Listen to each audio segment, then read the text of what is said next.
Jay, sit.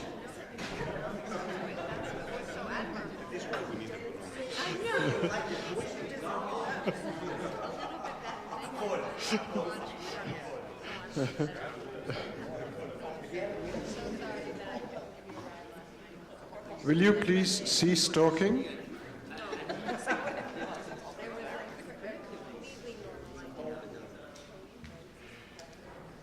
Okay, so it's very nice to be back and starting this morning's session. Just a word of thanks from all of us on the collective to Michael Steinberg and his center here for hosting this. And the first session today has two people, as is our custom. The first is Ilyas Muhanna, who will speak on the concept of vernacular, and then Jacques Lezer on like. So I'll ask Ilyas, who is not in his seat right now. Oh, he's there. Are you going to come back here? Or? I'm going to start the video and then I'll come back. Okay. So, Ilyas, will you go first?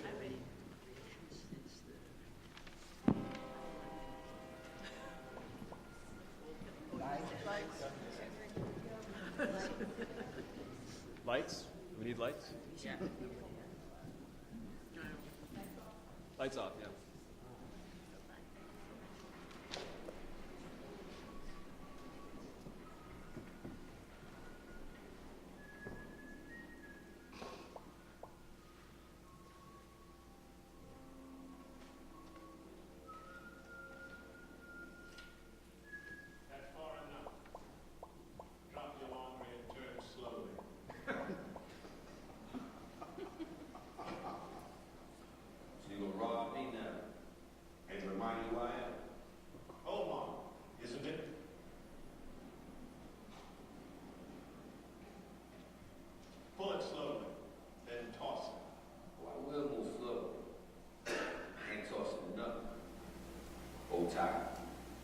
So if you're going to do, you might as well go ahead and make it quick. I know you come back. I trust you didn't lose sleep over it. Worry about you, be like wondering if the sun gonna come up. Ain't about to wild out over it. But I want to know what's how you find me. Your boy, he didn't give you up easy. Ain't no sugar water run through the veins. You kill him. He's resting. I see you favor a 45. That I do. I keep one in the chamber in case you pawn him. That showpiece you got there. Walford, PPK, 380, double action. You know, Walter's like to jump some. As will you, with one in your elbow. That gun ain't got enough firepower to make my joint useless. It definitely won't stop me from emptying out half my man. You might not hit me. This range and this caliber. Even if I miss, I can't miss. I admire a man with confidence. I don't see no sweat in your brow either, bro.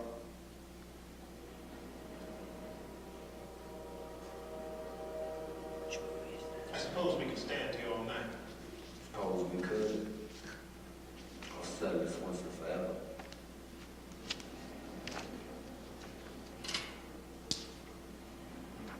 I want to ask you something, brother.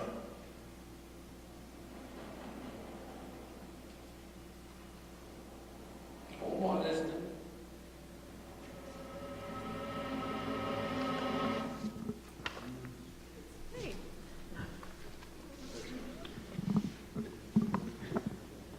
A classic scene from the third season of the hit HBO series The Wire brings two of the show's most interesting characters and former opponents together in a deserted alleyway, where they hatch a plan to assassinate a common enemy.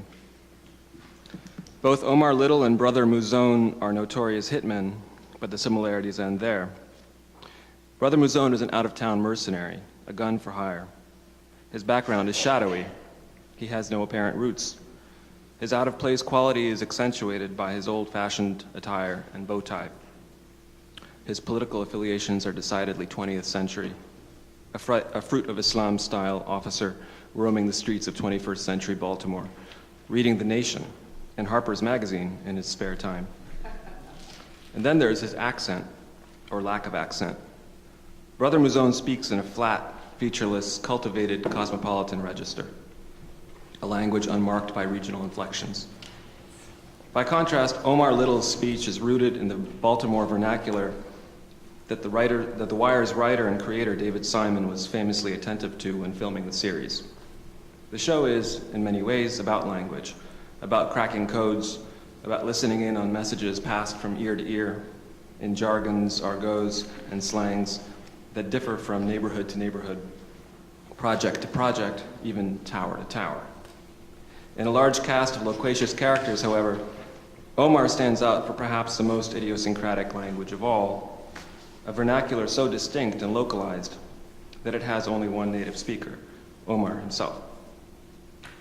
My talk is about the concept of the vernacular, different dimensions of it as reflected through a few literary traditions, and about the adequacy of that concept to embrace certain changes in language and communication that I would like to argue are without precedent. In keeping with the poetics of several previous talks, I'll begin with some definitions of the concept drawn from the OED. Noun: the native speech or language of a particular country or district, also the informal, colloquial, or distinctive speech of a people or a group. Adjective: something or someone that writes, uses, or speaks the native or indigenous language of a country or district. Adjective: of a language or dialect that is naturally spoken by the people of a particular country or district, native, indigenous. Noun: the phraseology or idiom of a particular profession or trade. The recurring terms in these definitions stress 5 principal senses of a vernacular. Number 1, its nativeness or indigenousness to a particular country. This category may be construed in racial or spatial terms.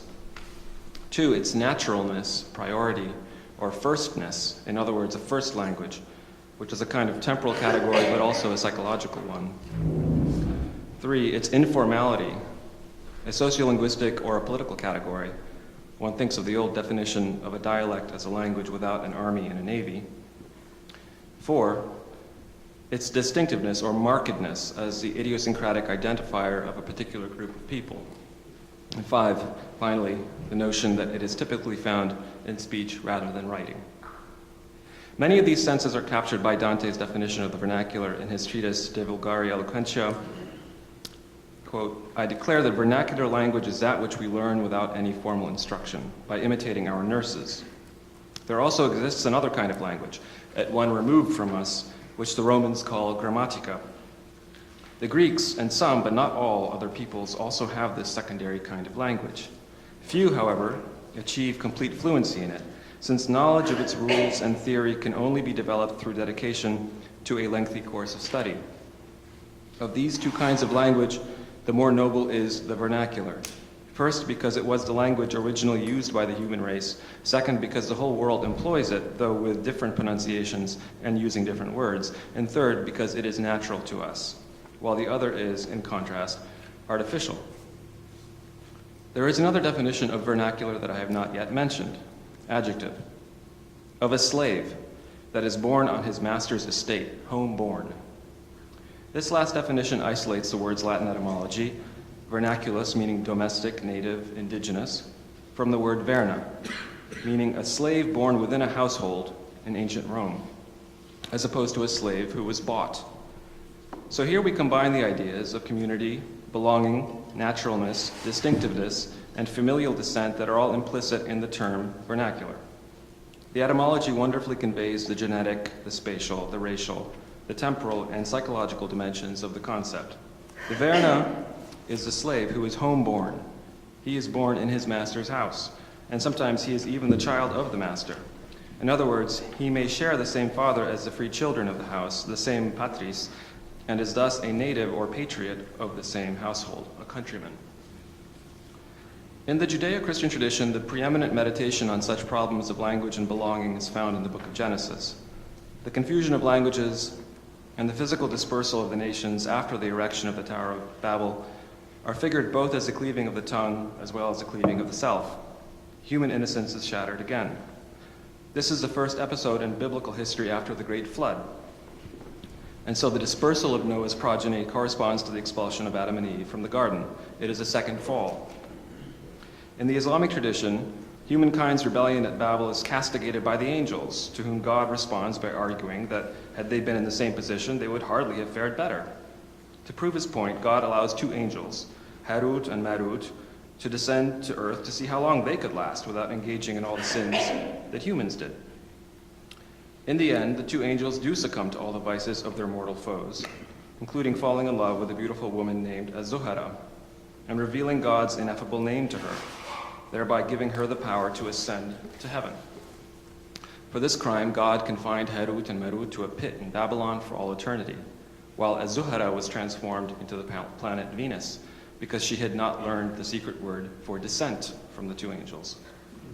Undone by language once again, God's creatures are condemned to eternal dispersal. Even for Dante, however, the suitability of the vernacular for literary expression was a complicated issue, as not all vernaculars were created equal. De Vulgari Eloquentia is less a defense for the vernacular against the cosmopolitan than a search for the most appropriate vernacular to be used for literary and formal expression. Dante likens this search to a panther hunt, tracking, quote, a creature whose scent is left everywhere, but which is nowhere to be seen. An animal which has left its scent in every city, but made its home in none. Dante's vernacular is, in other words, a literary koine, an amalgam of Italian dialects that constitutes a new cosmopolitan, a language that is precisely not home-born, like the Verna. The continuum between artifice and naturalness is found time and again in discussions about the use of vernaculars as the bases for political communities. In a paradigmatic case, the fascinating history of the Greek language question in the 19th and 20th centuries, we find arguments from naturalness and authenticity raised by supporters of different vernacular forms. One of the leaders of the Demotic movement, Yannis Psycharis, argues in his memoir, To Taxidimou, My Journey, quote, I have no language of my own, and I did not create a language, for I am no maker. I write in the common language of the people. When our demotic language hasn't a word we need, I take the word from the ancient language and try as much as possible to match it to the grammar of the people. That is how it was done by all the nations of the world. That is how it shall be done by us.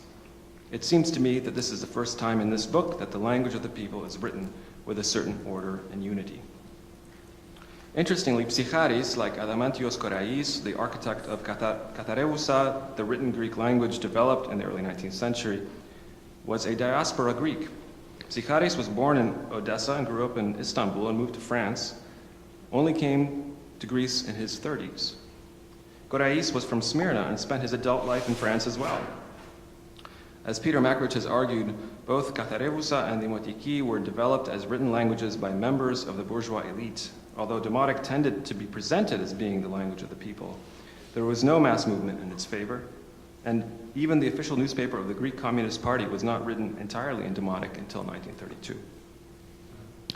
Hebrew, like Greek, a deeply ideologized language, in a reverse move, sweeps away Yiddish, Arabic, Spanish, and several other vernaculars in its establishment as the language of the Jewish nation during the 20th century.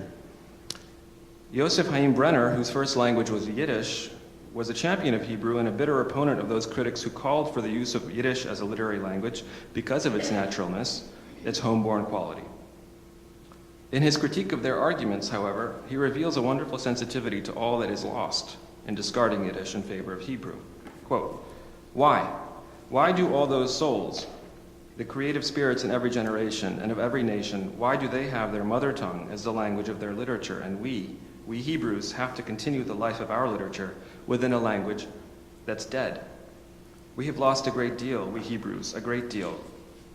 For a single sensation or emotion, for a single thought, for the shadow of a single imagining, we might find a word and find it, in fact, within this dead language. But thousands and thousands of others are hidden behind a cloud, perish in smoke, dissolve into chaos. The twilight of life and its fluttering, the prattling of children, young women's cries of joy, old women's stories, and the conversations of madmen, all of these things secondhand. Having touched on Latin, Greek, and Hebrew, we might turn to Arabic, the last of the deeply ideologized great world languages with the exception of Sanskrit. Arabic is an interesting example to discuss in the context of the vernacular because of the way in which it has managed to resist for centuries the processes of undoing and drift that have transformed other languages. Arabic exists in a situation of very pronounced diglossia. That is to say, the language of writing is, by and large, a very different language from the language of speech. To get a sense of just how different it is, I offer a personal anecdote. My older daughter is a bibliophile. Having inherited my wife's superb memory and amazing attention for detail, she seems to have learned by heart several shelves worth of books to the extent that if I stop mid-sentence in any one of them, she'll gently goad me on by completing the sentence. The kid loves books, and one of my goals for the year, I wrote this particular passage before she could read. This is a couple years ago.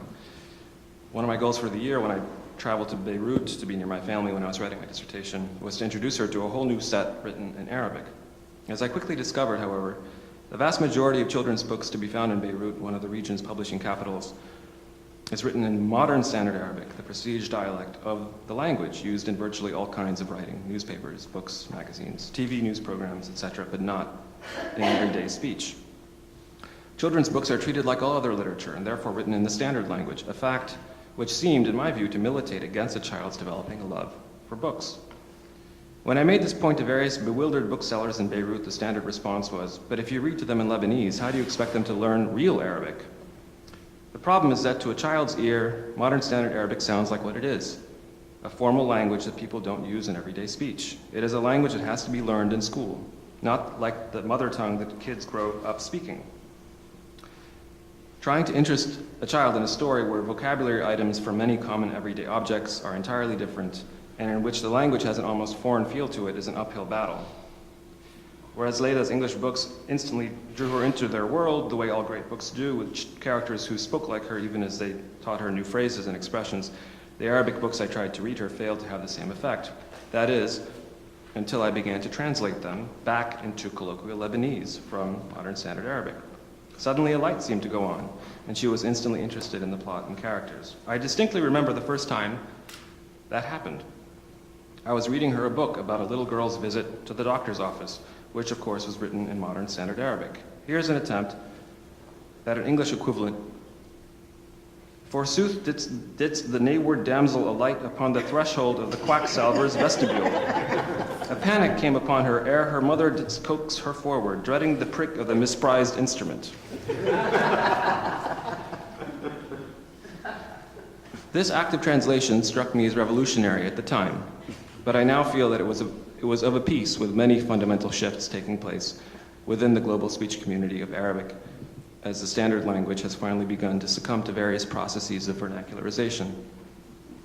There's no time to offer a detailed account of these processes, but I'd like to gesture towards one of them as a way of returning to the general concept of the vernacular and how it might be inadequate to explain what is becoming of the vernacular, not just in Arabic, but other languages as well.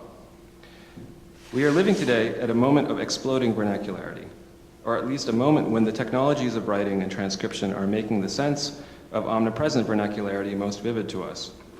There has never been a moment in the history of humankind when vernaculars have been recorded on such a massive scale. Indexes of the written vernacular include data gathering, Facebook and SMS languages, NSA spying, and so on. There is something unprecedented about this activity, namely the sheer volume of writing or written language produced on a second-by-second basis by human beings and machines, which is transforming cosmopolitans and vernaculars in ways that we don't quite understand. But it is clear that people are using the written medium to communicate feelings, ideas, thoughts that might have been reserved for the domain of the oral and the vernacular just 10 years ago. Perhaps this is less perceptible in a language like American English, where diglossia is not so pronounced. In languages like Arabic, however, the effect is monumental. To give another anecdote, when I go onto Facebook today or onto Twitter and I look at my news feed, there are all kinds of messages written in Lebanese Arabic, but not using the standard Arabic script, using a Latin script, because people, for some reason, either don't feel comfortable using Arabic, or because the Arabic script, which is a consonantal script, and therefore is defective, does not convey the vowels, doesn't convey the actual sound of the language as well, ironically, as the Latin script does. What that means is that I can often detect not only whether a speaker or a typer, as it were, is Lebanese or Syrian or Iraqi or Jordanian, I can detect where he or she is from in Lebanon based on which vowels they use, based on features like palatalization or the weight of different consonants and how they are transcribed into Latin script. This is not a new phenomenon. This is something that we see in, for example, Greco-Arabic inscriptions, epigraphic inscriptions all over the Arabian Peninsula that were produced by Bedouins before the standardization of the Arabic script, so over a millennium and a half ago. But there has never been a moment when people have felt the authority to write their speech so easily and so readily using these new technologies and using other scripts. Have never felt the entitlement to use a different script altogether to express sentiments that should not actually be written, have not tended to be written in the past. We don't feel this so much in American English because of the lack of diglossia, but in so many other languages where diglossia is just a fact of life, we are witnessing that rupture take place because of these new technologies of the word. We're not just talking about rising levels of literacy. We're also talking about more writing and reading, and particularly by population segments that were traditionally either illiterate, semi-literate, or generally just receptively competent in standard written languages. This is the communicative ecosystem that we, and especially our students, inhabit. Text is everywhere, online, in massive databases, or in segments of 140 characters, or in texts. Texting is a peculiar epistolary art form, complete with its own poetics and elements of style, conventions, and so on. All of these forms of writing, email, texts, Facebook status updates, Instagram captions, tweets, and so on, are part of a universe of writing that is expanding by the day. The question is, and I will close with this invitation to discussion, what are the implications of what we might call hyperliteracy in online communication for the vernacular, that language of the Roman domestic slave, the inhabitant of the small place, the speaker, and now most crucially writer of the stay-at-home language? What happens to the trace of that language which, utterly unlike the fog that disperses as it crosses an ocean, in Derek Walcott's formulation, what happens to it when it is recorded, archived, made searchable, and preserved into perpetuity? What are the implications of literacy, orthography, fixedness for our speaking selves, and what kinds of subjectivities are engendered by the informal yet traveling language, the oral made visual? Thank you.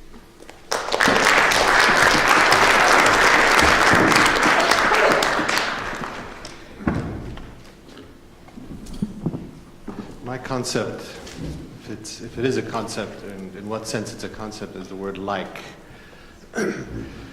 When I say that the word like is or refers to a political concept, I'm taking advantage of the peculiar features of English, in which the word like serves a number of different grammatical and conversational functions, ranging from the adjective, I'm going to turn on my timer just in case, from the adjective to the verb to the noun to the marker of disfluent, phatic, communicative solidarity.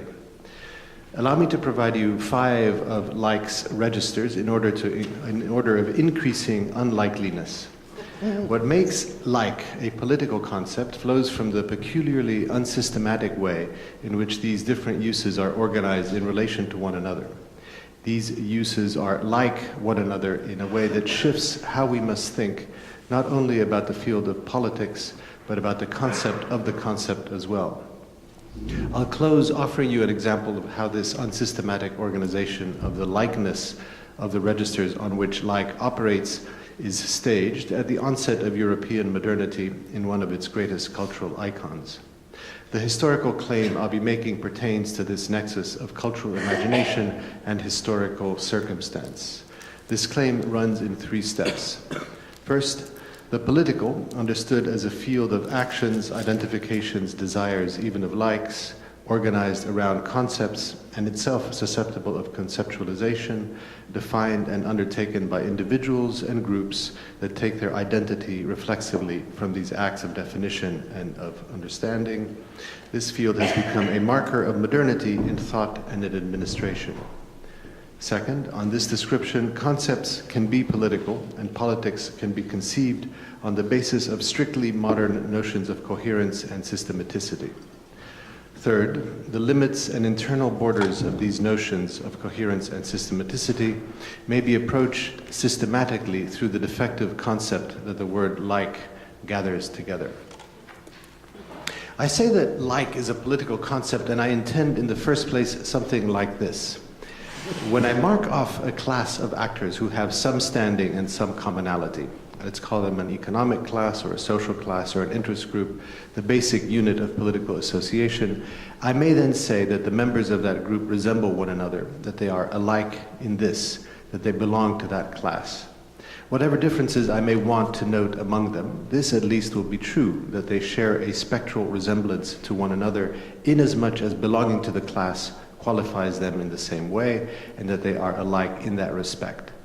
Likeness is, on this description, a logical operator rather than a concept, strictly speaking, but a powerful one whose abstractness can get us into trouble rather quickly. My like actors may not recognize their likeness, but if they do, they have at their disposal the lexicon of solidarity, even of fraternity, in which to express this recognition of their likeness in this sense. When I say that like is a political concept, I may have in mind, in the second place, a stronger view regarding this likeness that I share with all other members of the class I just designated. Let's say we agree that this group of people has a common interest. Let's say they're all interested in gaining access to land that will allow them to grow food or to employment that will allow them to feed their families, and that I'm a member of that group. We're alike, in my first abstract sense, merely in having in common the belonging to this class. But I may want to assert something stronger. I may want to say that we share a likeness that is the condition upon which we enter into the class or the group. We are all, we might say, hungry people, or people desirous of employment. And this quality that we share is a condition on which we can be understood to be a class. It is a condition on which we can be grouped and our interests assessed, compared, and measured in a general economic frame. Like with like. Like with like. I'm now founding the first abstract sense in which I say that this or that person is like another upon a prior qualitative likeness we share. We resemble one another in being hungry or desirous of employment. We are first alike in this definitive and immanent sense, and then we discover or disclose to one another the abstract relation we also share. Being possessed of that quality is also an abstract relation. Here too, we will have at our disposal the lexicon of solidarity, even of fraternity, in which to express this recognition of our prior likeness. When I say that the word like is a political concept, I may have in mind, in the third place, something quite different. In the first two senses, like functions as an adjective. I say, I'm like Fred, inasmuch as we both belong to the class of hungry people or people desirous of employment. Or I say, I am like Fred, inasmuch as we are both hungry. I can see that he's hungry, or he's told me that he is. Likeness is the substantive or the concept that we derive from this modification or which subtends it. But say that I said, I like Fred, and use like as a verb. Here meaning either that I have affection for Fred, or for the thought that Fred elicits in me, or that I enjoy the taste of Fred, as when I say that I like green beans. Like now has a rather different value. A politics of like or of liking in this sense stands in contrast to a different set of terms. I may say, I'm hungry, I want food, or I desire employment. To want and to desire are good established grounds on which to build associations and collectivities. One's identity may be tied to wants, to lacks, to desires. For instance, I mentioned as the ground on which I may build my association with someone else that we're both hungry, that we want employment, or that we lack it. I might also say, I associate with you because we desire the same things, because we will not relinquish our desire. To hunger for something, to lack it, to love it, or to love someone, to desire it, or to desire someone, these are all verbs that support phrases denoting a relation to a specific object or concept which I, or the class to which I belong, can then demand of someone or some institution. But to like. Isn't it a bit like the famous Melvillian verb to prefer? I like something, but it is a superfluity that I like. It is hardly definitive of me, and the class of people to which I belong, inasmuch as we all like something, this thing or that, would seem most ephemeral. We like what we do not love or desire or want, whether in our physical lives or on Facebook. If like is a political concept, or if the verb to like corresponds to a concept in this sense, it will be a concept hemmed in by stronger concepts that overshadow it. Like is gastronomic. It is a matter merely of taste. It speaks of the lowest form of aesthetic enjoyment. I like Fred, to be sure, but I also like coffee, and I like tea, dogs, as well as cats. We are in the household of bourgeois appetites, where suburban miseries and affections live constrained, petty lives. Or perhaps not. Perhaps we should then say, if this verbal like is a political concept, it will be, in a sense of the term politics, remote from the heroic vein in which most political association and most political identity is routinely claimed. This might not make such a political register any less radical or less disturbing, quite the contrary. In the fourth place, when I say that the word like is a political concept, I may be using the term to distinguish it from a stronger form of identification. This is like that, but it is not identical in substance with it.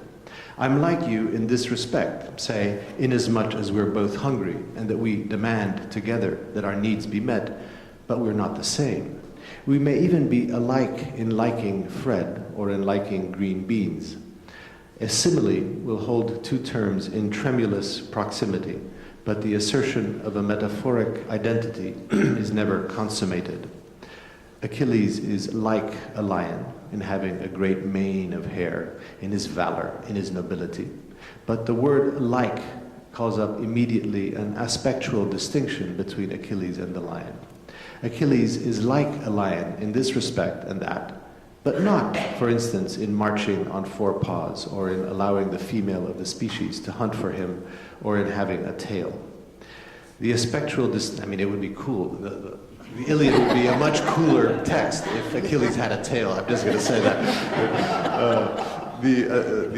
That's not read into my text. That's an aside, in case you needed. That's like an aside.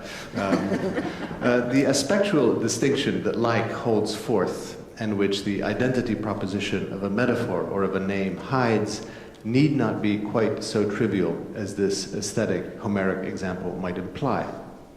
Indeed, one can organize an entire cosmology around this distinction between the assertion of identity and the assertion of likeness, as Aquinas does in Summa Theologica 113, the section on the names of God.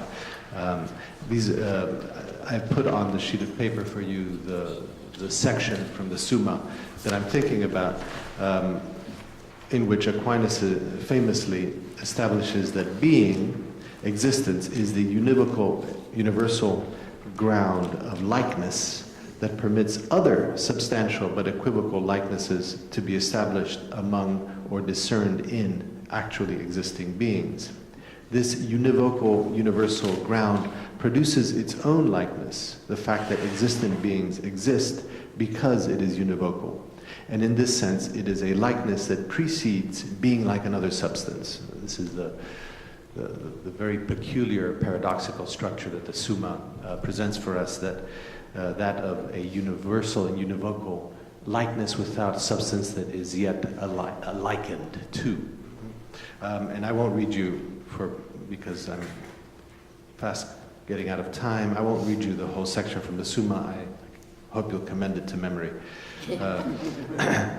Except for the last couple of sentences. This universal agent, whilst it is not univocal, nevertheless is not altogether equivocal. Otherwise, it could not produce its own likeness, but rather it is to be called an analogical agent. An analogical agent, as all univocal predications are reduced to one first non-univocal analogical predication, which is being. Would you translate as likeness similitudo? Yes. But remember that I'm talking about like, right? So this is English. So although I'm reaching back into the Latin, it's only in English that my argument works, and that it's completely. That's the word. Vernacular. I'm being very polemical here. Political theology stands on the reticent relation of likeness that the sovereign bears to God. He is like God, but not in ways that humans can know fully, because God's qualities are beyond us, and our terms for them are merely like the names God's qualities would properly have. So the name of lion applied to God, Aquinas says a little further along, I was just applying the name lion to Achilles, but when you apply the name lion to God, Aquinas says, this means only that God manifests strength in his works as a lion in his. Thus it is clear that applied to God, the signification of names can be defined only from what is said of creatures. When God becomes a lion, as in the Narnia books, for example, or when Achilles becomes a lion, when we say Achilles is a lion, or God is a lion, or when we say man is born free and everywhere he is in chains, we lose our guide along with the lost aspectual like that provides us with what Aquinas calls proportionate likeness.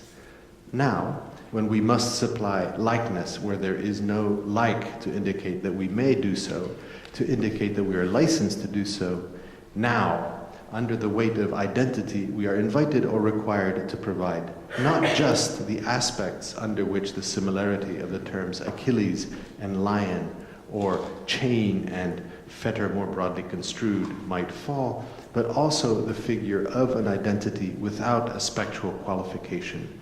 Achilles truly is a lion, when he is also manifestly not a lion.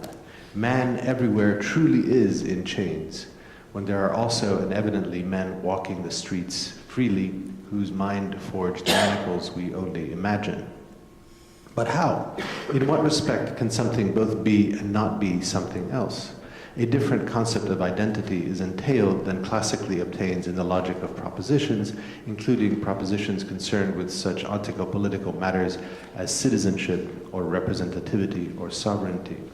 If Achilles can both be a lion and not be a lion, if man can both be in chains and not be in chains, then a citizen may also be a slave, and someone who hungers, whose political identity is that he belongs to the class of people whose hunger is definitive of their political standing, this person may also not hunger.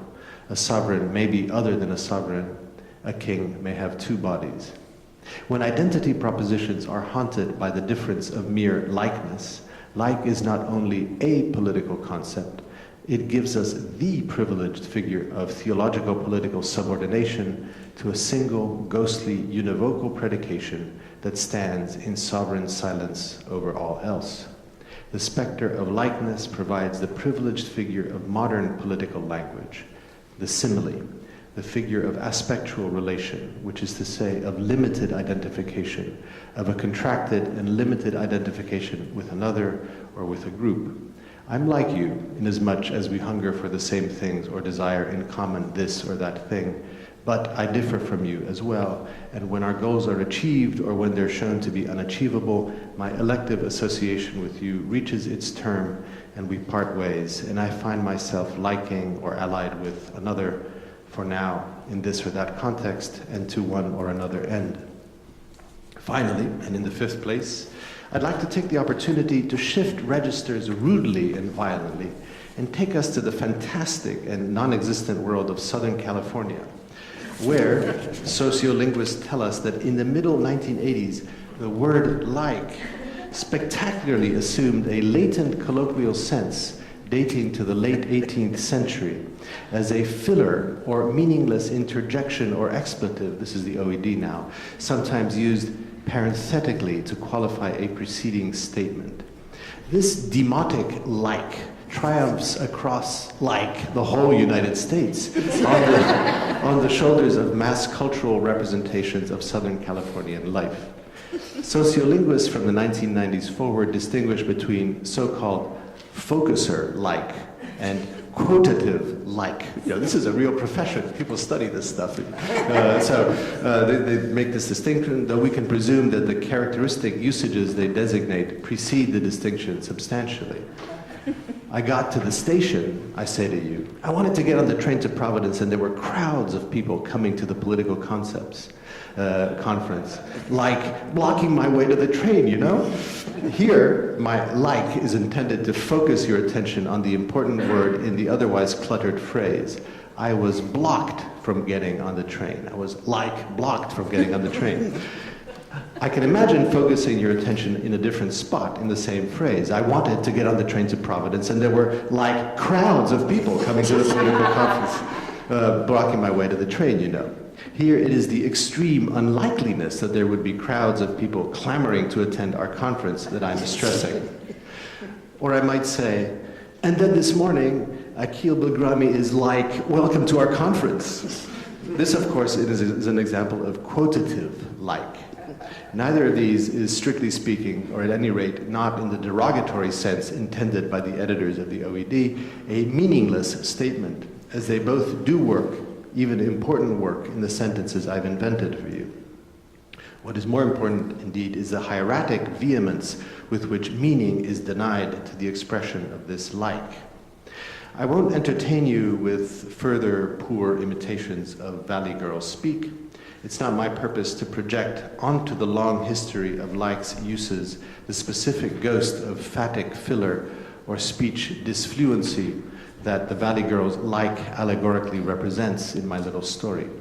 What is of importance, though, is that this meaningless interjection, this phatic parenthetical pause for qualification, is associated with the Valley Girl. That is, that the matter of like's association with gender comes before us just where the merely meaningless, the merely parenthetical, or the merely interjective value of like steps forth. The most widely cited study of the phenomenon is by Jennifer Daly O'Kane, and this is the long quotation on your sheet. I'm only going to read you again the last section in which she concludes that this association of like with the girl could go a long way toward explaining why non-linguists associate like with women's speech. If the use of like is seen as augmenting stereotypical female traits but diminishing stereotypical male traits, it follows that it might well come to be associated more with women than with men.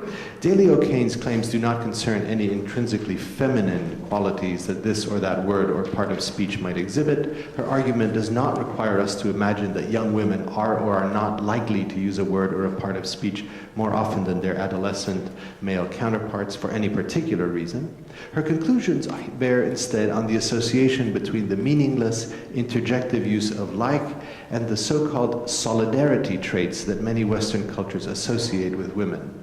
On a first approximation, if we were to make this sort of like bear political weight, or bear weight as a political concept, we would want to stress like's function in producing solidarity. Now, the notion of solidarity at issue in this sociolinguistic context may strike us as rather weak. Yes, attractiveness, cheerfulness, and friendliness may emphasize solidarity between the speaker and the hearer, but it's a peculiarly contentless solidarity. Jacques goes like, and achieves solidarity. Solidarity with respect to what? Solidarity in this sense is simply the agreement that yes, one is being friendly, or even more neutrally, that one entertains a communicative disposition toward another rather than feeling fear or hatred or indifference. I say like in this sense, and I designate or I produce a kind of Rawlsian original position of communicative solidarity on which, according to neutral and mutually agreed principles, my interlocutor and I can build a fair society. The Valley Girls, imagine that. The Valley Girls like slows down status speech, interrupts it even, like the gastronomic verbal like that I employ to state that I like Fred, it fringes upon the aesthetic. It is not so much, however, a matter of taste as it is a matter of time. This like marks a break, a caesura, a pause in the time of achievement, of ambition, of production. We don't know where it comes from, where it's going, what it's like. The Valley Girl's like is meaningless, which is to say that it is, on one description at any rate, unproductive, or even worse, anti-productive. We're no longer in California, and we're no longer concerned with a specific sociolinguistic phenomenon. The shadow or the ghost of unproductive time falls between what is and what is like it. Solidarity is another name for this shadow or for its effects. Let me pull things together in conclusion now. I suggested at the outset that what makes like a strong political concept is the defective, unsystematic, even the incoherent way in which these different registers are organized today in relation to one another. To make this suggestion stick, you will have to agree that like works more or less as I have outlined in each of these registers that I have provided you, but also that each like works for each of these registers as the term of relation to the other registers on which like operates, and that it is this double function that disaggregates each like internally and likens each or relates each of these likes to the others. This arrangement can, I think, be described formally with a degree of rigor, but for the purposes of concision and entertainment, I'm going to rely on the more economical genre of the theater to show you what I mean. Here's the little trick I've been playing. I've been referring throughout to the ghostly effects of like, of each of the likes that I've been lining up, and whose systematic unsystematicity I've been outlining. I'm doing this for rhetorical purposes, of course, but also in order to emphasize the connection that likeness has to a specific biopolitical, biotheological register in which sovereign power is invested in political subjects and transferred across generations according to a principle tied classically to likeness to the Father. The systematic unsystematicity of like reflects in part, and in part generates, crises in the application and in the understanding of that principle, crises that take institutional form in and at the advent of European modernity. Here is my closing example. We're on the battlements in Elsinore, where Horatio and the Watch greet Hamlet and open the play on the question of the likeness between their recollection of the dead monarch and the appearance of his ghost. "Look," Marcellus says, "there it comes again." Bernardo, "In the same figure, like the king that's dead. Looks it not like the king? Mark it, Horatio." And Horatio, "Most like it. It harrows me with fear and wonder." Here it is the similarity of appearance between the ghost and the living king that Shakespeare's characters intend to stress. If like is a figure, it is a figure tending not towards substitution, but toward identity. In the same figure, like the king that's dead. The same figure, the figure of sameness, is the figure of like. On the battlements, before the hour when the cock crows, likeness strikes the eye. From this like flow the claims that the spectre makes upon the living. To the extent that one generation truly resembles or is like another, the state's coherence is secured. Like passes to like, the ghost of sovereign authority carried upon genetic likeness. The play Hamlet is Shakespeare's most searching consideration of the politics of this kind of likeness. But Hamlet himself is less sure that likeness of this sort secures the claims of the sovereign and the father. "The spirit that I have seen," he says, "may be the devil, and the devil hath power to assume a pleasing shape.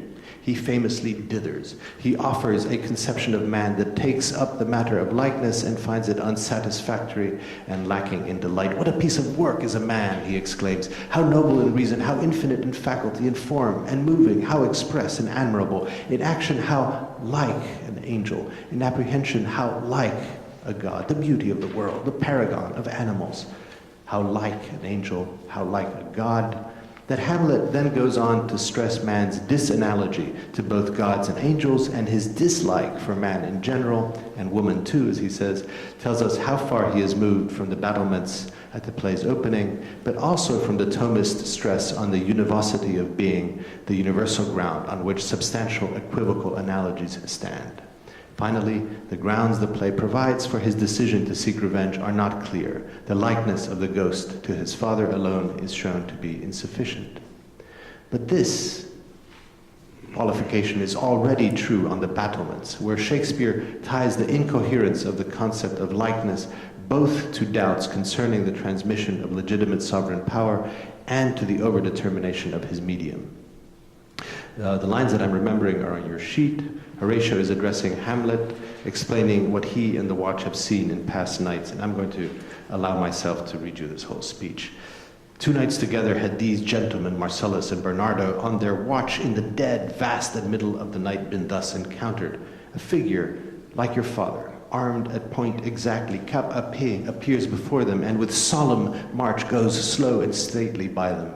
Thrice he walked by their oppressed and fear surprised eyes with his truncheon's length, whilst they, distilled almost to jelly with the act of fear, stand dumb and speak not to him. This to me in dreadful secrecy in part they did, and I with them the 3rd night kept the watch, where, as they had delivered both in time, form of the thing, each word made true and good, the apparition comes. I knew your father.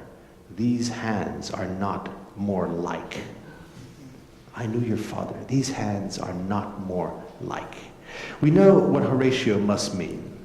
This hand, my left, for instance, is like this other hand, my right, in the way that the dead king is or was like the ghost. Proportional analogy stands on and in the actor's hand, which gathers together the ways in which the play can resemble, can be like things living and absent, dead or unrepresentable things like sovereignty itself. The actor gathers them into a gesture and presents them so as to catch the conscience of the prince and of the play's audience. But what does Horatio mean? Is the subject's hand like the living prince's hand in the way that the remembered king is like the ghost? Does proportional analogy still and always secure the biotheological political? Horatio's gesture catches the theater's dilemma. What is the actor's body designating? What is the gesture like? What does it mime? Of what is it a mimesis? My assertion was hedged in with qualifications. I said, Horatio must mean that this hand, my left, his left, for instance, is like this other hand, my right, his right, say, in the way that the king is or was like the ghost. But can we be so sure what is like what on stage and what the time of likeness is? Is Horatio holding up his own hand? And what is his hand? Is the actor holding up the hand of the character or the hand of the actor? Doesn't everything depend in the first instance on there being no likeness at all, but sameness between one and the other hand, the hand of the actor and the hand of the character, the sameness of convention and agreement that yes, this hand I see on stage is indeed Horatio's hand and not the hand of the actor I also see, whose hand I am truly seeing as the watch and the prince's friend truly see the ghost of Hamlet's father. I knew your father. These hands are not more like. But what are Horatio's words indicating? What is he pointing at verbally? Whose hands are these? What are they like? Is Horatio catching Hamlet by the hand and saying, your hand and mine, the prince's hand and his good subject's hands, these are as alike as the living and the dead are? And how alike is that? Is Horatio holding up both his own hands or both Hamlet's? Is one hand, say the left hand, like the right hand, or is it its inverse? Is Horatio holding up 2 notes, each written in a different hand, comparing them, saying, look, this handwriting and that, they look alike? The demonstrative pronoun, what the hand and the tongue indicate, pitches the matter into the director's lap. Here, you do something with these hands. Neither the author's hand nor the hand of the player who copied these lines in the author's hands for his use will illuminate us. Nothing beyond the demonstrative gesture is indicated. We do not know what it is like, this gesture. In it, we fear or we feel the likeness of the father's ghost is not affirmed, but put into question. What it means to know the prince's father, to the extent that such knowledge is expressed as the knowledge of his likeness, of his figure, is also placed into question. It helps not one bit that we know or think we know the work's author, that we see or do not see here the hand of the writer or of the director. These hands that Horatio indicates just here are not like them in any way that can be read upon them. If I do not know whether this hand that I hold out, which holds together begriffen, the concept that grasps the system of proportional analogy that holds my theological political life in hand, if I do not know that this is my hand, then I also do not know your father or my own or myself. Marcellus says about the ghost, Is it not like the king? And Horatio answers, as thou art to thyself. Shakespeare's or Horatio's like places before us the spectacle of the disarticulating of the unitary conception of likeness on which sovereignty classically stands and on which the concept of the concept stands classically. This disarticulating and the rearticulating of the field of the political about the systematic unsystematicity, temporal, representational, logical, political, of likeness are the two hands that the defective political concept of likeness holds out to us, like today.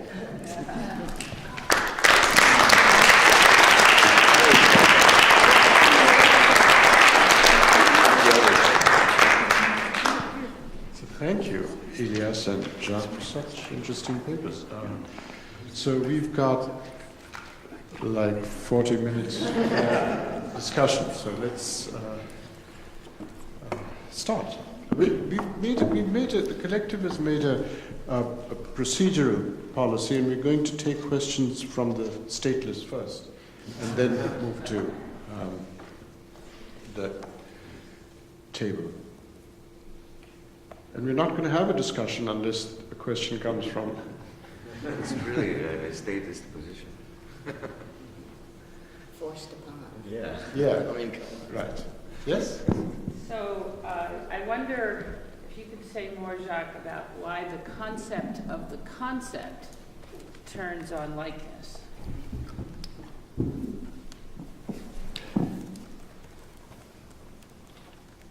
I suppose that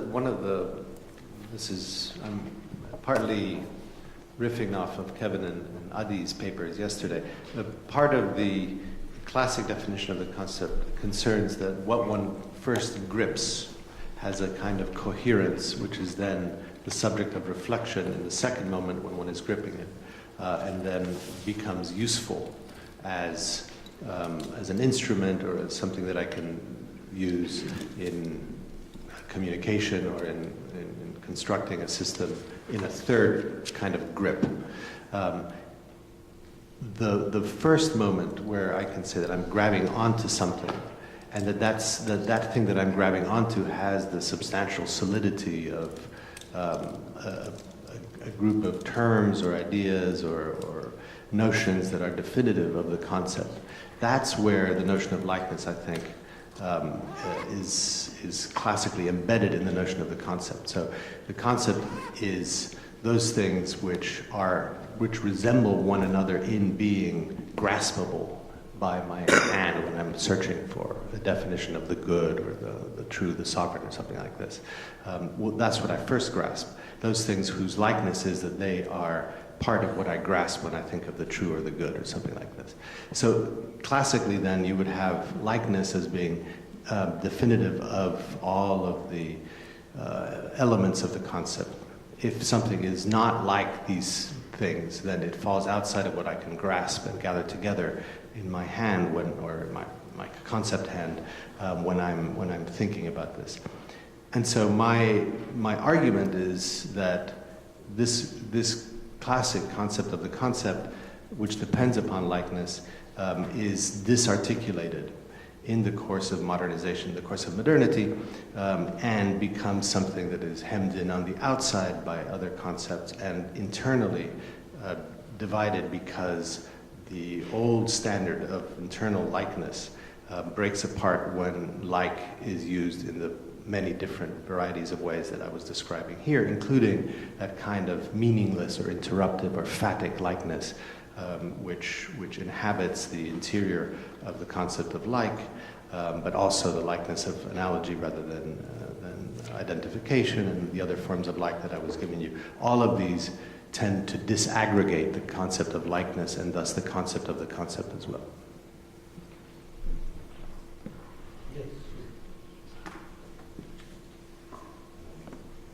Another question for Jacques, and it's something you've already talked about. I want to connect the Valley Girl like with Gertrude, between, at least in ways that I've seen the scene being played out. Hamlet holds up an image of his father. Hyperion to Saturn. Shows, yeah, exactly. shows it to the valley girl who has slipped into incestuous sheets within a month, and asks his mother to make the comparison between the two brothers. So the general question is to ask you to say a little bit more about this masculine, feminine. You talked about the father transferred to the son. Isn't it always through the mother? And what drives the son crazy in this case is it is the mother who must study the likeness of things. It falls to her in mother as identity. But she patently didn't study that likeness well enough I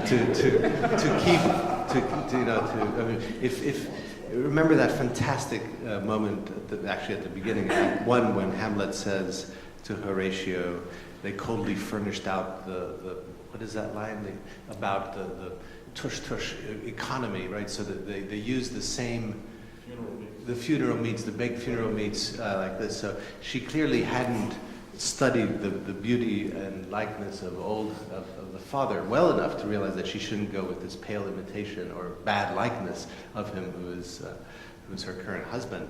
So yes, the mother, it drives Hamlet crazy that the mother doesn't see that this is a bad likeness to the father.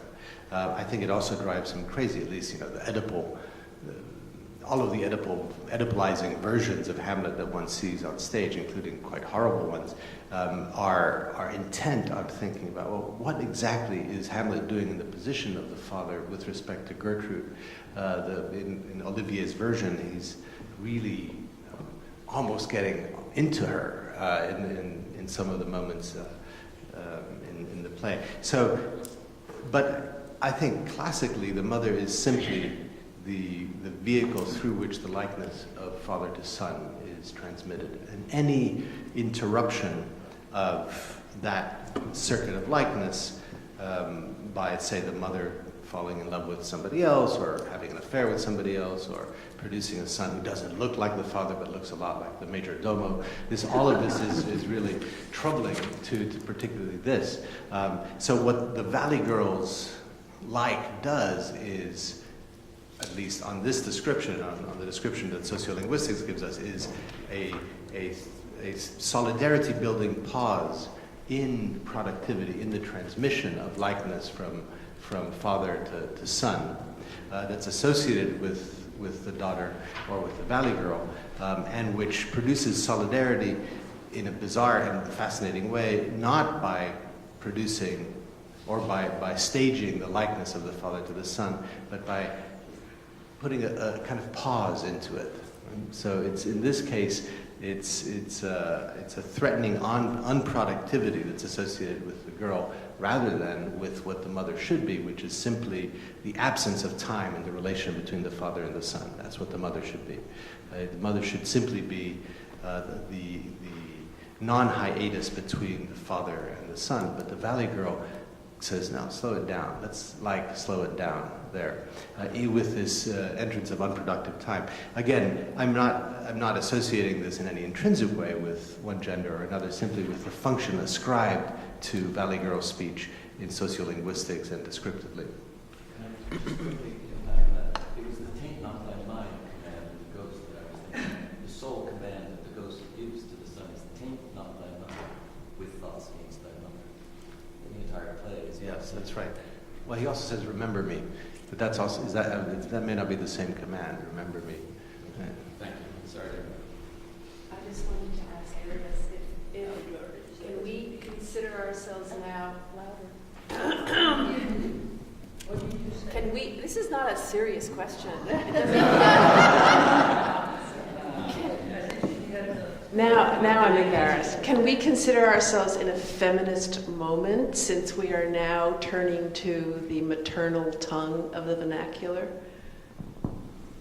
This is a joke. I mean, It's like a joke. It's like a joke, right? Yes, Jim. So question for each. I was surprised we had a conversation last night. And it felt to me like you pulled your political punches here. and I just see if I can try to get you to, and I get the hint of them, and I thought, and see if I can, and maybe I'm all wrong, but see if I can get the different ways in which the vernacular is political, right? So the one here was classic Arabic as going through, and the reminder that the classic Arabic is the Arabic of the Quran. So classic Arabic as an everyday written language means that everyday language is political theological. And that's got to matter politically, right? So political theology is written into everyday language insofar as a different case would be the use of the or using a dead language as a source of generative, in the case of Hebrew, right, create a new identity against the vernacular, right? And that's a different kind of political project, or it can only be a political project. So Hebrew is only a political project. And then I don't know if I understood the Dante, so I'll go back to my case of Descartes writing the discourse in the vernacular, not the Latin. And there, the claim was that modernity qua equality, every man like, all that kind of stuff, would have been impossible without the vernacular, right? So that the very writing of the discourse on method is the introduction, right? The revolution in the coming to be. So those series. So I just want to draw you out a little round. To Jacques, just two side comments before I get to my question. So the best account or the best usage of like I can think of is in 5 Easy Pieces, where the Susan Somberg, was that her name? Uses like for like the whole 45 minutes, and it's extraordinary. And I think this was the invention of this usage, as far as I know. I don't know of any usage like it before the 5 Easy Pieces. No. Because I only watch movies and I was not convinced by your hand usage. I thought you were being more skeptical than was justified. I believe there's a standard trope. Now, the standard trope may be enough. Are these hands not more alike? It's the problem of right and left, right? That the standard trope about hands, that of course Kant builds an entire metaphysics out of, is that right and left are identical, except they're absolutely different. And I can't think, and that can be read either way, so you can go either way on that. Here's my question. That was a comment. The question was, so if I understood the argument, it's something like the shift from the medieval to the modern is something like a shift from metaphor to simile, which I understood you to take to be something like a shift from realism to nominalism. And I don't think, I'm not convinced because of the Rousseau quote. The Rousseau quote, that man is born free, really cannot be analogical or similar or nominalistically understood. That idea of man being born free has to be something akin to, I can see the problems here, akin to, either you can turn it into a political commitment, but there's some notion of not mere analogical, right? Because the problem of a nominalist analogical is there's no way of cutting it.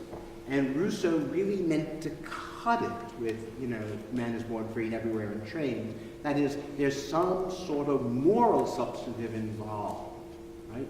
So it seems to me that if you're right, then we have a skeptical procedure about the meaning of political modernity, and the left has been on a hopeless quest against a nominalistic right-wing libertarianism. And do you really want to say that?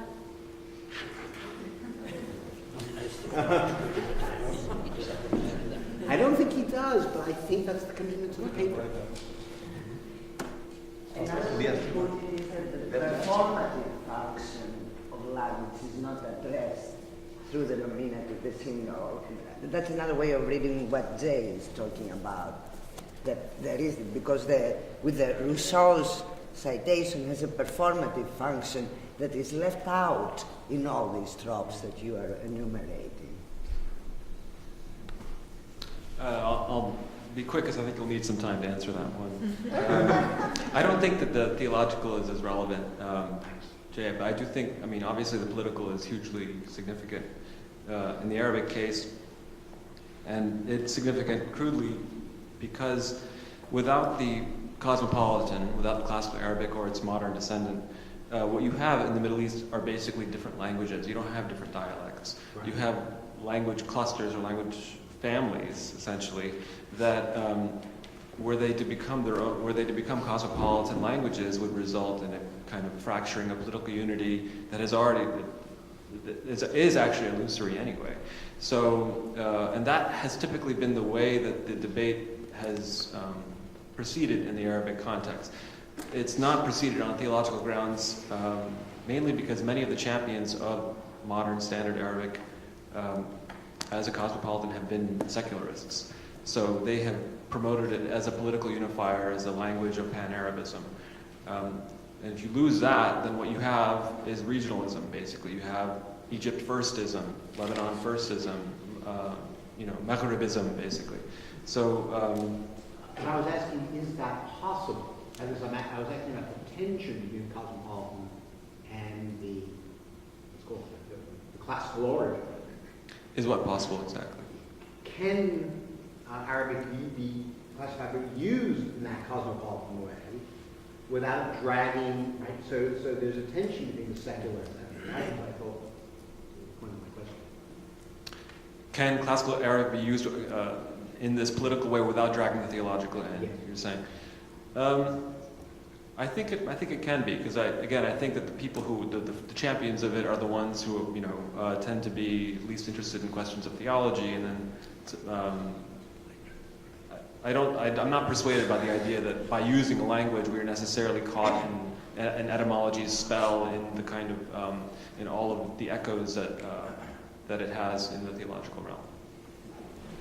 I've got a list of Stathis, Adi, Frederica, Michael, and Etienne. And Adi, you didn't see somebody in there who is asking for a long time.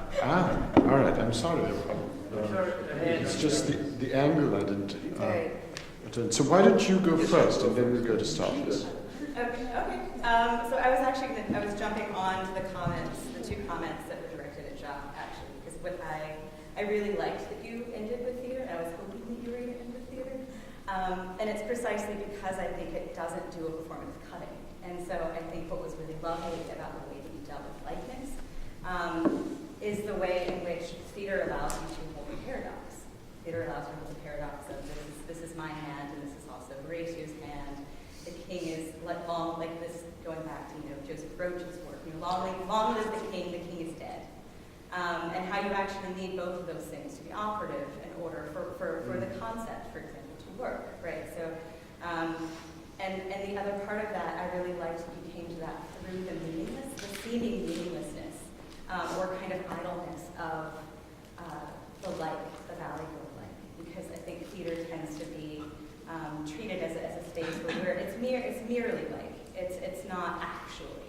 And it tends to get circumscribed. And I think it's precisely because of a kind of idleness or a meaninglessness that gets ascribed to something like the stage in the context of Hamlet, that precisely allows you to do some pretty compelling generative work and to parse. And so so it's just more of a comment where I kind of wanted to disagree and intervene a little bit and say I think it's actually precisely because of a parasitism or failure of a kind of performativity that happens within the theatrical space or within the space of the like, which refuses to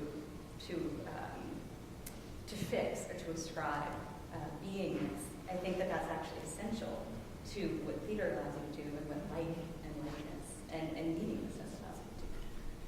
Do you want to jump in Yeah, just following up what you said, I wondered about how much the kind of the theater facilitates the kind of various likes that you've identified. I mean, I have two questions, I guess. One, I wonder if I say, referring to the Valley Girl, like, she was like a total, I don't know, joy. Total is my next one. He was like a total monster. Okay. There, I can't get hung up on my example. So that requires that requires you hear me. He was like a total monster. Whereas if I read this in a poem, a really bad poem, he was like a total monster. Meaning it becomes a simile rather than it operates in the kind of more conventional notion of simile in the reading than it does in my speaking about it. And so I wondered if you could talk about the liking as both with this idea of solidarity and simile that you identify. I wondered if you could address the dimensions of I don't want to use the word presence that it would require, but I also wonder if it really does only work in English, like to bring that question up, and how you would talk about the notion of the agreeable, like in the which you kind of started with in the beginning of the paper, but agreeable in a content register or you're not, but just I like you and you're like me, etc. So would that be the kind of political dimension or community that's formed in terms of those two poles? And what about the problems if you're like a monster? Yeah, I'm all over. Okay, look, I think I'm just going to have to ask the people who ask questions to keep things concise. And maybe we should just have a list of questions and then you can selectively answer them. Is that all right? Yeah, so Stathis, you're next. Yes, very quickly, for Elias, at the risk of embarrassing myself further, because I missed the beginning of your paper, you may have addressed this. Would you say at all that the process of vernacularization is, in fact, the response to the colonial experience in particularly the regions that you're speaking about? And I'm thinking especially as part of the kind of a Orientalist industry, especially in the French colonies, perhaps more than in the other. But although it is also said, in the British colonies as well, particularly in the case of India, I mean, in the Greek case even, Psycharis is a kind of I mean, he is Oriental, he was the son-in-law of Ernest Renan. He really lives in that kind of linguist, lives in that kind of environment, and one might argue that kind of abusing the example, because I'm interested in the real colonial experience, that if Greece was in some ways virtually colonized by virtue of the imposition of what is properly Greek being the ancient, then the response, the turn to the demotic, the vernacular, is a response, an attempt to find a language from below that would somehow, respond to that kind of onslaught. Adi? To Elias, follow up maybe on Jay's question, but not about the theological. I was struck by the differences among the various vernaculars that you mentioned. They are like each other in the sense that they are built on a difference within a culture between something which is higher and something which is local, lower, etc. But they are very different from each other, and I would like you to say something about the differences and how your concept of the vernacular overcome these differences, if it can overcome them. And just a remark about like in the superfluous sense. It invaded Israel through TV in the late 80s or early 90s, I don't remember. But it was translated in a very strange way. We say, well, people who use this like say, use it like it can occur 5 times in a sentence of 10 words or something like this. But the words are as if, keilu. It's almost the same function, but the word is as if. So it was as if an enormous crowd, something like this. And this as if is actually understood on the reverse, just the other way. It was really like this. So this is a moment of capturing. I'm trying to capture, to tell you exactly how it was, as if. I think I read this.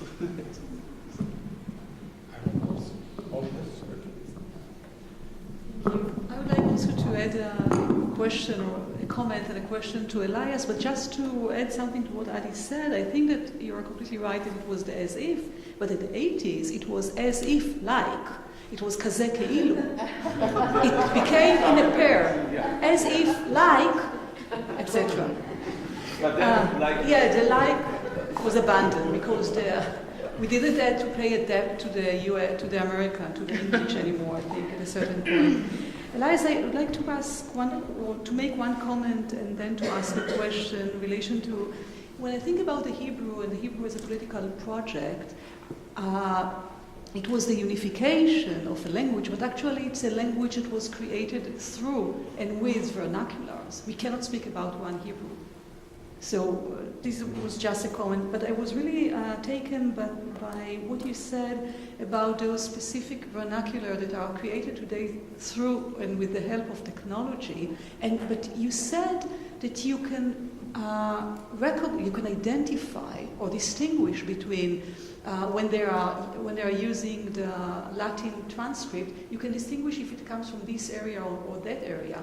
And I wonder, what about the diaspora of those areas? This specific area in Egypt, but there is also a diaspora, or in Iraq. So how it is the spatial deployment of the vernacular in relation to colonialism, of course, that is built on diasporic dispersion of population. Frederick. I have a similar question actually regarding diasporas, because when you were saying, Elias, a couple of times that there were some differences with English and the States, but actually I was really struck by how, I mean, what you are saying relates to the Spanish-speaking situation in the U.S., because now Latinos are one of the largest community of Spanish speakers in the world, and the way they are speaking is strikingly different, but I mean to other Spanish-speaking communities. First, because Spanish was, we speak Spanish in many different ways, but we write Spanish in the same way as in a way mandated by the Spanish Royal Academy, which we all follow. I mean, I don't mean academics, I mean everyone. And in that sense, that is being changed by the existence of these communities in the US. But one striking aspect, because one could be really celebratory about this and in a way, in a highly populist fashion, I would say. But there is a kind of conflation between that and this kind of New Yorker Gladwell approach to technology as a source of emancipation, as if it was not mediated by capitalist concerns in terms of companies that shape the way we write, shape the way our freedom to limit ourselves to a couple of words, our needs to speak in a certain way and so on. And if you are in New York City in the subway, it's fascinating because you have the English advertisement or even the English, this is by the state as well. English and Spanish. The state tells you what to do regarding diabetes, regarding sex, regarding whatever. And this is, and the way it is literally translated from English to Spanish, it's just I mean, I wouldn't say it's an aberration, but it's very different to the way Spanish was spoken before. And then you see that repeated in common language. So you take a cab, I take a cab, I'm very perceptive of these things because I'm a Spanish speaker, and then you see, this kind of language. But I'm really skeptical as to whether this is really the vernacular, but rather, in a way, mandated by corporations. So my question is, how is the role here of corporations in the Arab-speaking worlds? Because, one could be celebratory about the return of the vernacular and so on, but in many ways, at least in Spanish, the fact that we speak differently, we write in the same way, was an opportunity for the exchange of ideas and really creating a community of speakers. So, anyway, that's my. Right. Pass the mic there, please.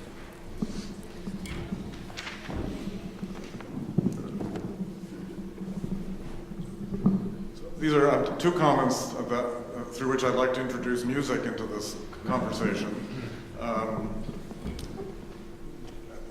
Also as a way of introducing a degree of aesthetic and historical contingency into how these processes operate. The first is just a speculation, and Jacques, you may be able to answer this immediately, and that is I assume there is an ethnomusicological dimension of the scholarship on what you're talking about, which would also take into account timing and rhythm and what is effectively a kind of syncopation. In other words, there's a purely musical gesture that gives the speaker a second to give a certain motivation and direction to a predicate in a sentence. So I assume there's something there. But let me go on to the other comment too. And that is that there is a great summary, very economical summary of the history of the American musical, which states that the American musical in the 20th century, the Broadway musical, has two periods with two completely reversed aesthetics.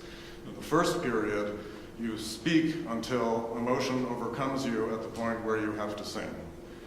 That's sort of 1900 to 1950. In the second phase, you sing until emotion overcomes you, at which stage you have to speak. So the reason I bring this up is because I wonder, in Elias's wonderful examples of vernacularization or codification, because they're two processes, do those have fundamentally different politics, or in fact is it the switch from the perception of one condition to the other condition, either toward codification or against codification, toward vernacularization, where the political energy lies, on a different register from, in fact, the political result. So, Etienne. I gave my turn to the stateless young lady.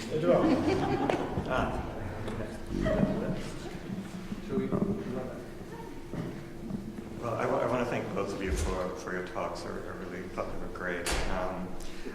Jacques, I actually thought that, maybe it was appropriate not to mention, but for me the great analysis of the impossibility of the word like remaining itself is Demang's analysis of Baudelaire's correspondence. Where he talks at the end about the way in which the word is both comparative and enumerative. But in the last sentence of the passage that you cite and closed with, these hands are not more like, there is a kind of repetition of that moment, in terms of Demang's analysis. You suggested at some point, but they, to say that the hands are not more like, it's that they cannot be more similar. They cannot be closer to being the same. On the other hand, they're not more like. They're not more like, they're less like.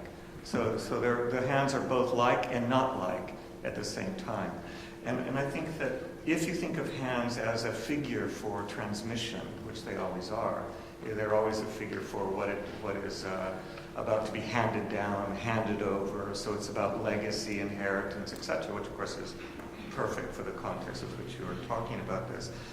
I think one of the things that I would ask you to formalize, because I think you signaled this in the talk at different moments, would be to formalize what is being transmitted at the end of this passage, if it comes in this double form, and how what is being transmitted can be connected to the emergence of the political, as you were trying to signal, I think, around the middle of the paper.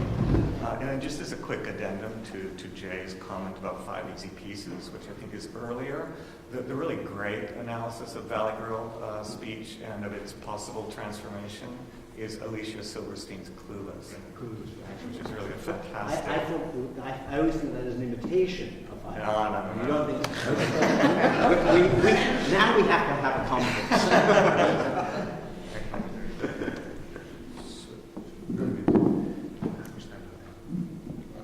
About 15 minutes. So we'll split it 7.5.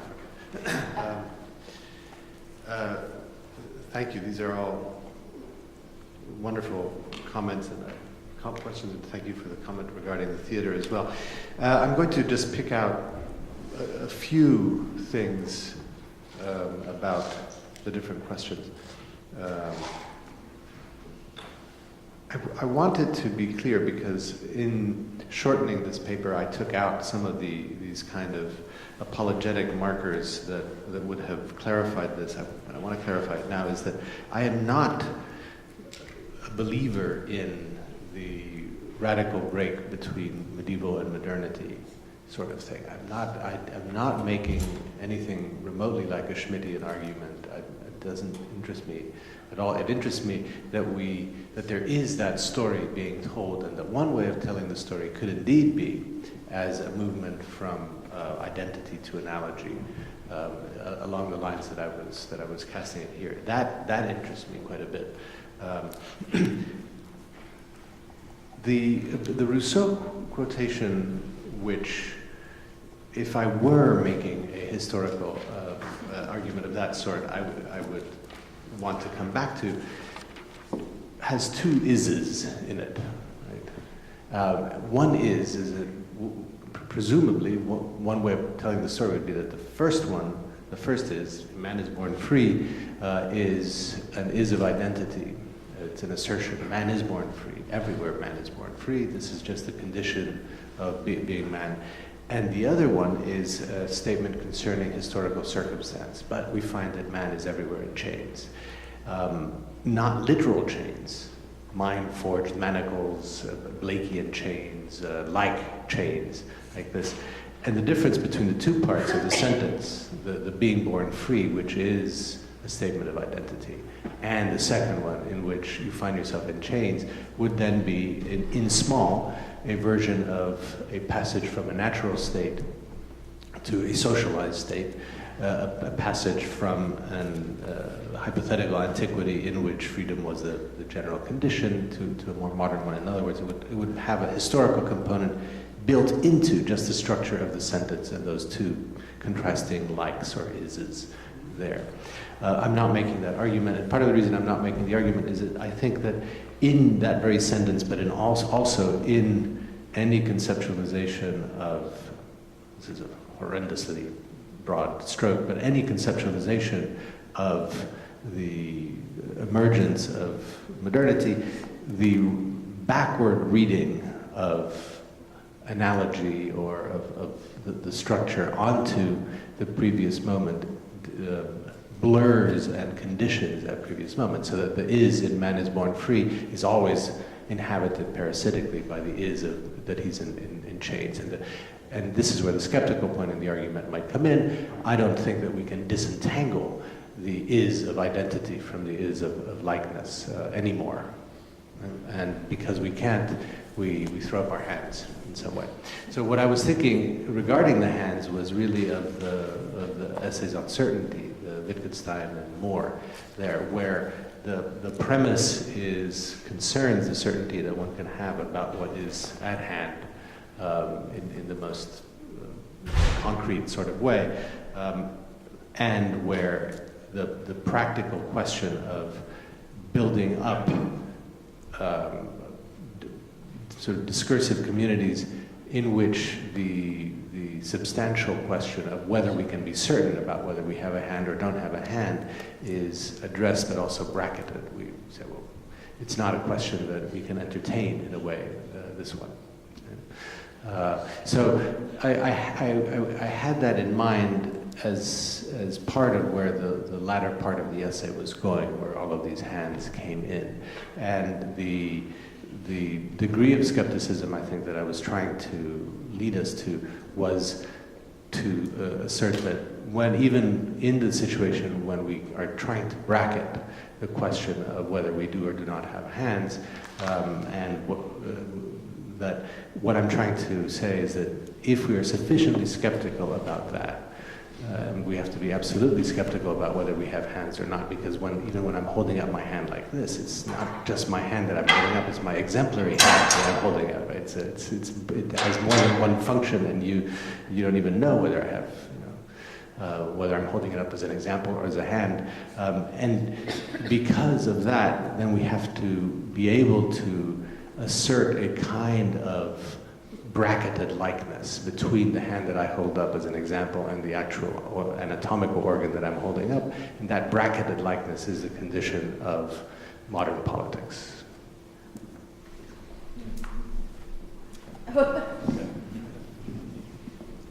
Thank you all for your questions. Statis, I think it's different depending on the vernacular. And I think that in the case of Greece, though, I mean, I'm loath to make any general comments with so many smart Greeks in the audience, but I think in the case of Greece, it very much was a response to a colonial experience. I mean, with Korais wanted Katharevousa to be basically mutually translatable with European languages. He says the problem with Greek is that our newspapers can't be translated into French because they don't map. So we need to make sure that every word that goes into a Greek newspaper is easily translated into Greek, to another language. When Psycharis comes along, he actually has a problem with that idea, but he also wants, he's reacting against a different legacy, a different kind of colonial legacy, if you want to call the sort of the Turkish experience a form of colonialism, which, I mean, he definitely, he criticized the Constantinopolitans for not, for basically upholding the Katharevousa and not reacting against the Turk, and so for him, the Monarchy was a different kind of political project altogether. So, but I think in the Greek context, I think you're right about it having to have something to do with the colonial experience, but that doesn't map entirely well. For example, in Arabic, where in Algeria, for example, you don't have writers, theorists turning to demotic Algerian as a response against French presence. If anything, they turn to French, and they turn to French very self-consciously. So I think it's different depending on the situation. Adi, so continuing with the theme of difference, how are these different vernaculars different? For me, the thing that is most interesting is the way that they manage literary expression. The extent to which they can be translated, how amenable they are to expression, literary expression, or formal expression, as it were. And there we see, again, it differs from language to language. In the case of Chinese, what I understand is, I mean, Chinese went through several waves of vernacularization. It was used in literature. It was adopted during the Ming Dynasty, and then it's sort of, when we get to the beginning of the 20th century, there's another wave of vernacularization that takes place. So the language is amenable to literary expression, whereas in Arabic, it's very, very difficult because for orthographic reasons, for the script to be used to convey any kind of, the essence of the dialects themselves. Ariella, I really like what you said about what this does for the diaspora. For me, I think that what the technological kind of moment with the vernacular, at least in Arabic, is it disrupts the idea, the whole concept of a diaspora. Because there's something uncanny about sitting down on Facebook or on Twitter and seeing that language come through and hearing it. A language that just 15 years ago, if I wanted to hear that language, I had to be, not just in Lebanon, I had to be in a certain corner of Lebanon. And that's a very peculiar thing to experience. I mean, when you read it aloud, all of a sudden, it reminds me of Mario Batali's definition of Italian cuisine. In other words, Italian cuisine is whatever the smell of the hill behind your grandmother's house, and all the flavors that go into this very romantic idea of a cuisine. To me, what Arabic is depends on what people are speaking on the hill behind your grandmother's house, right? And that was a language you only ever heard on the hill behind your grandmother's house. Whereas now you hear it thousands of miles away, or you see it thousands of miles away, which disrupts the whole idea of what a diaspora is. If one of the things that is preserved in diasporas are these speech forms that then are separated from each other.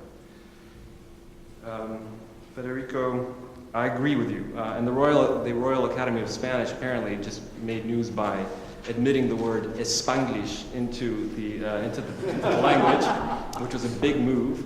And if you go on YouTube and look, and you sort of watch certain videos that have anything to do with Latino culture or something, the ads that will come up immediately before the next video that you go to are going to be geared precisely to this kind of, as you say, capitalistic projection of who the ideal watcher of that video is, and it's a translation, and it's not Spanish. Is the thing. It's a mixture of English and Spanish and Spanglish, and it's this sort of construction of who that speaker is, who that native speaker is.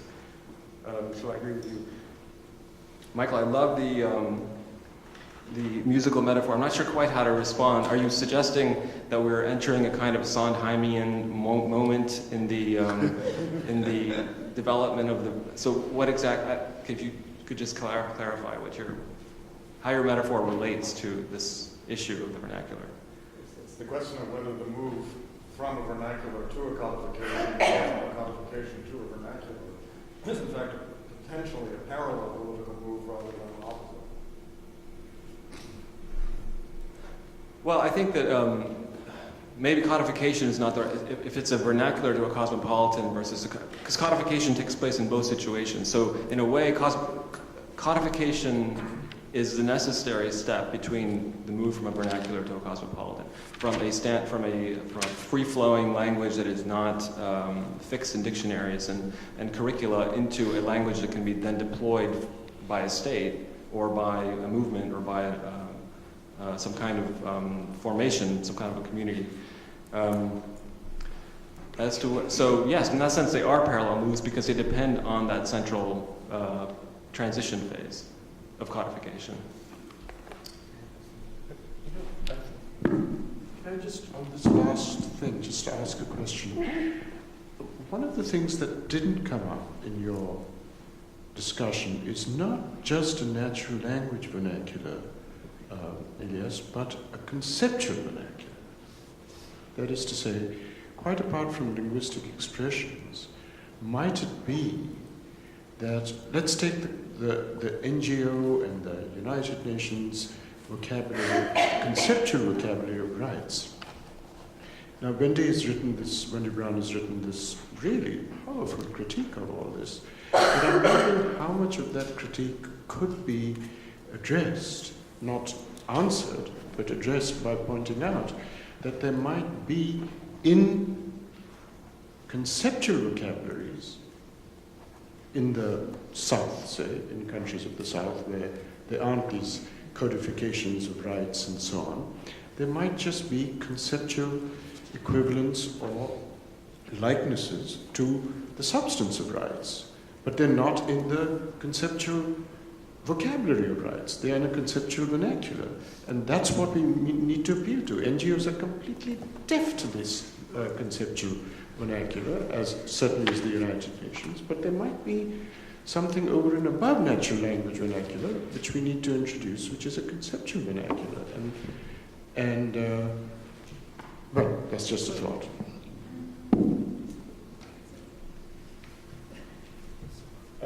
That's a very helpful thought. We started late, so we could go on a bit? Or we should stop? We're done.